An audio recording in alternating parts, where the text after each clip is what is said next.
নমস্কার বন্ধুরা, নতুন একটা ভিডিও নিয়ে চলে এলাম। তো আজকের এই ভিডিওতে কতগুলি গুরুত্বপূর্ণ বিষয় নিয়ে আলোচনা করব।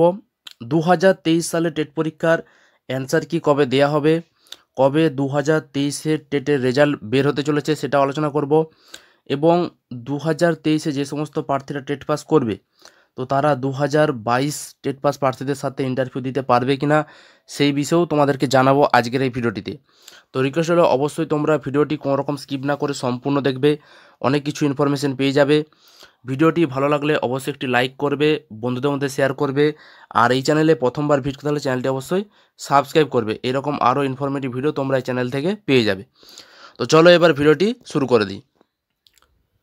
তো বন্ধুরা, তোমরা যারা যারা 2023-এ টেট পরীক্ষা দিয়েছিলে তোমাদের মধ্যে থেকে অনেকেই বারবার আমাকে জিজ্ঞাসা করেছো যে দাদা 2023 টেটের অ্যান্সার কি কবে প্রকাশিত হবে, 2023 টেটের রেজাল্ট কবে প্রকাশিত হবে। এই প্রশ্নগুলো তোমরা আমাকে বারবার জিজ্ঞাসা করেছিলে। তো আজকের এই ভিডিওটিতে এই বিষয়গুলো নিয়ে আলোচনা করব। তোমাদেরকে একটা ধারণা দিয়ে দেবো যে 2023 টেটের অ্যান্সার কি কবে প্রকাশিত হতে পারে এবং 2023 টেটের রেজাল্ট কবে প্রকাশিত হবে, এই বিষয়গুলো সম্পর্কে তোমাদেরকে একটা ধারণা দিয়ে দেবো আজকের এই ভিডিওর মাধ্যমে। তো রিকোয়েস্ট হলো অবশ্যই ভিডিওটি কোনো রকম স্কিপ না করে সম্পূর্ণ দেখবে। ভিডিওটি ভালো লাগলে অবশ্যই একটি লাইক করবে, বন্ধুদের মধ্যে শেয়ার করে দেবে, আর এই চ্যানেল নতুন হলে চ্যানেলটি অবশ্যই সাবস্ক্রাইব করবে। তো দেখো, 2023 টেটের পরীক্ষা শেষ হওয়ার পরেই পর্ষদের যে সচিব পার্থ কর্মকার, তো তিনি সাংবাদিক মাধ্যমকে জানিয়েছিলেন যে 2023 টেটের রেজাল্ট তারা খুব শীঘ্রই প্রকাশ করে দেবে, এমনটাই তিনি জানিয়েছিলেন।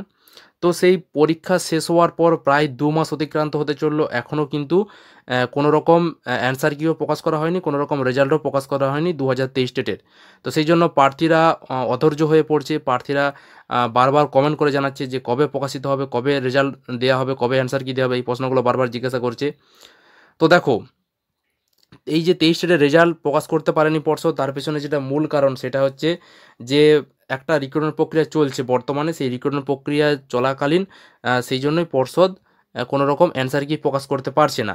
বর্তমানে 9,533 জনের একটা নিয়োগ প্রক্রিয়া চলছে প্রাইমারির, আর সেই কারণেই পর্ষদ অ্যান্সার কি প্রকাশ করতে পারছে না, রেজাল্ট প্রকাশ করতে পারছে না। তবে তোমাদেরকে জানিয়ে রাখি যে খুব শীঘ্রই এই 2023 টেটের রেজাল্ট প্রকাশিত হয়ে যাবে, খুব শীঘ্রই অ্যান্সার কি প্রকাশিত হবে। কবে নাগাদ প্রকাশ হতে পারে তাহলে? তো তোমাদেরকে বলে রাখি, মার্চ মাসের ফার্স্ট উইকেই তোমাদের 2023 টেটের অ্যান্সার কি প্রকাশ হতে পারে। পর্ষদের তরফ থেকে অ্যান্সার কি প্রকাশ করে দেওয়া হবে, এবং তার এক সপ্তাহ পর মোটামুটি তোমরা ধরে রাখতে পারো মার্চ মাসের থার্ড উইক নাগাদ তোমাদের এই 2023 টেটের রেজাল্ট প্রকাশিত হয়ে যাবে। তো দেখো, মার্চ মাসের ফার্স্ট উইকে অ্যান্সার কি প্রকাশিত হতে পারে, একটা সম্ভাবনা রয়েছে চরম। মার্চ মাসের ফার্স্ট উইকে 2023 টেটের অ্যান্সার কি প্রকাশিত হবে। তারপরের যে সপ্তাহটা সেখানে চ্যালেঞ্জ করার জন্য কিন্তু সময়সীমা বেঁধে দেওয়া হবে, 7 দিনের মতো সময় দেওয়া হয়। কারণ সেই অ্যান্সার কি মিলিয়ে প্রার্থীদের অনেকের যদি কারো উত্তর যদি ঠিক থাকে, যেটা পর্ষদ হয়তো সেই উত্তরটা ভুল বলে তারা অন্য উত্তর হয়তো তারা দিয়েছে, তো সেই জন্য প্রার্থীরা চ্যালেঞ্জ করতে পারে। তো চ্যালেঞ্জ করার জন্য প্রার্থীদেরকে 500 টাকা দিয়ে, প্রতিটা প্রশ্নের জন্য 500 টাকা দিয়ে চ্যালেঞ্জ করতে হয়। তো সেই চ্যালেঞ্জের জন্য মিনিমাম 7 দিন সময় দেওয়া হয়। তো সেই 7 দিনের মধ্যে প্রার্থীরা চ্যালেঞ্জ করতে পারে সেই প্রশ্নের উত্তর। তো তারপর পর্ষদ আবার রিভাইজড অ্যান্সার কি প্রকাশ করে, এবং তারপর তারা রেজাল্ট প্রকাশ করে দেয়, ফাইনাল রেজাল্ট প্রকাশ করে দেয়। তো সেই জন্য মাঝে এক সপ্তাহের মতো সময় লাগে, তো তারপরেই কিন্তু পর্ষদ ফাইনাল রেজাল্ট প্রকাশ করে দেয়। তো সেই জন্য মোটামুটি তোমরা ধরে রাখতে পারো মার্চ মাসের থার্ড উইক নাগাদ 2023-এর রেজাল্ট প্রকাশিত হতে চলেছে, এবং মার্চ মাসের ফার্স্ট উইকেই অ্যান্সার কি প্রকাশ করতে চলেছে পর্ষদ। এবার কথা হলো যে এই 2023 টেট প্রার্থীরা এরাও কি 2022-এর প্রার্থীদের সাথে ইন্টারভিউ বসতে পারে? তো দেখো, এটা পুরোপুরি পর্ষদের উপর নির্ভর করছে। পর্ষদ কি চিন্তাভাবনা করছে সেটাই এখন দেখার বিষয়। কারণ যদি পর্ষদ ভেবে থাকে যে 2022-এর জন্য আলাদা করে তারা ইন্টারভিউ নেবে, সেক্ষেত্রে তারা এই রেজাল্ট প্রকাশের আগেই ইন্টারভিউ ডেট ঘোষণা করে দিতে পারে।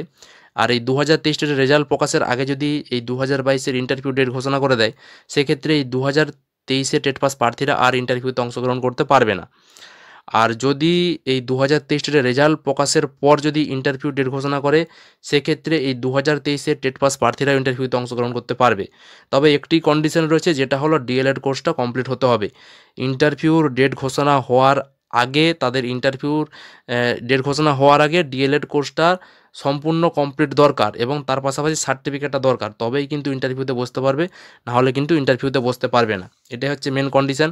এবার পর্ষদ কি ভেবে রেখেছে সেটা এখন দেখার বিষয়। আর তোমাদেরকে মোটামুটি বলে রাখলাম, যদি এই মার্চ মাসের যদি ফার্স্ট উইক বা সেকেন্ড উইকে যদি ইন্টারভিউর বিজ্ঞপ্তি প্রকাশ হয়ে যায়, সেক্ষেত্রে 2023 টেট পাস প্রার্থীরা আর ইন্টারভিউতে বসতে পারবে না। আর যদি ইন্টারভিউর বিজ্ঞপ্তি না আসে, সেক্ষেত্রে 2023 টেট পাস প্রার্থীরাও কিন্তু ইন্টারভিউতে বসতে পারবে। তো এই ছিল আপডেট। এই বিষয়ে তোমাদের কারো কোনো মতামত থাকলে অবশ্যই তোমরা ভিডিওর কমেন্ট বক্সে কমেন্ট করে জানাবে। ভিডিওটি ভালো হলে অবশ্যই লাইক করে বন্ধুদের শেয়ার করবে। তো আজকের মতো এই পর্যন্তই, ধন্যবাদ।